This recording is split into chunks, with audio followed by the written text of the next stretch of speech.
The dismissed manager was sitting behind his desk for what one might presume was the last time. Next to him stood the same girl as last time. "Where are your 3 candidates?" said the assistant. The dismissed apologized. 2 of them could not be present. One had had his throat slit in a knife fight the previous evening. Where number 2 was, he couldn't say. It was possible he'd had a relapse. Pitt de Trois didn't want to know what kind of relapse it might be, but he did want to leave. "So who is your 3rd candidate, then?" he said angrily. "Why, it is the girl here beside me, of course. She's been helping me with all kinds of things for a few years now. I must say, she's a clever one." "For God's sake, I can't very well have a 12-year-old latrine manager, can I?" said Pitt de Trois. 14, said the girl, "and I have 9 years' experience." The stench was oppressive. Pitt de Trois was afraid it would cling to his suit. "Have you started using drugs yet?" he said. "No," said the girl. "Are you pregnant?" "No," said the girl. The assistant didn't say anything for a few seconds. He really didn't want to come back here more often than was necessary. "What is your name?" he said. "Nombeko," said the girl. "Nombeko what?" "Mayeki, I think." Good Lord, they didn't even know their own names. "Then I suppose you've got the job, if you can stay sober," said the assistant. "I can," said the girl. "Good." Then the assistant turned to the dismissed manager. "We said 3 months' pay for 3 candidates, so 1 month for 1 candidate, minus 1 month because you couldn't manage to find anything other than a 12-year-old. 14, said the girl. Pitt de Trois didn't say goodbye when he left, with his bodyguard 2 steps behind him. The girl, who had just become her own boss's boss, thanked him for his help and said that he was immediately reinstated as her right-hand man. "But what about Pitt de Trois?" said her former boss. "We'll just change your name. I'm sure the assistant can't tell one black from the next," said the 14-year-old, who looked 12.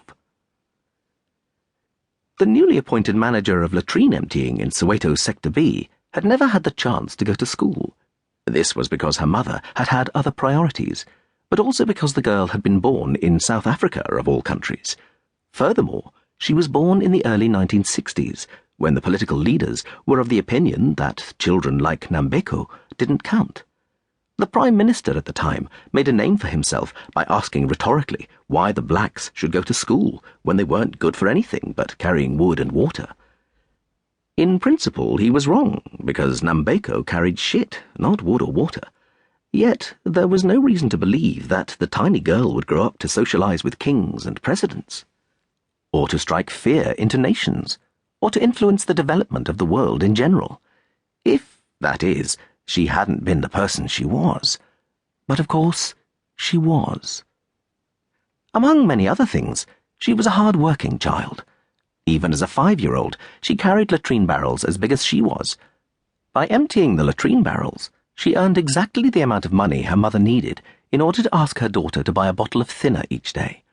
Her mother took the bottle with a "Thank you, dear girl," unscrewed the lid, and began to dull the never-ending pain that came with the inability to give oneself or one's child a future.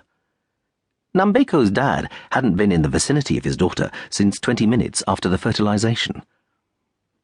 As Nombeko got older, she was able to empty more latrine barrels each day, and the money was enough to buy more than just thinner. Thus, her mum could supplement the solvent with pills and booze. But the girl, who realized that things couldn't go on this way, told her mother that she had to choose between quitting or dying. Her mum nodded in understanding. The funeral was well attended. At the time, there were plenty of people in Soweto who primarily devoted themselves to 2 things: slowly killing themselves and saying a final farewell to those who had just succeeded in that endeavor. Nombeko's mum died when the girl was 10 years old, and as mentioned earlier, there was no dad available. The girl considered taking over where her mum had left off, chemically building herself a permanent shield against reality. But when she received her first paycheck after her mother's death, she decided to buy something to eat instead, and when her hunger was alleviated, she looked around and said, "What am I doing here?" At the same time, she realized that she didn't have any immediate alternatives. 10-year-old illiterates were not the prime candidates on the South African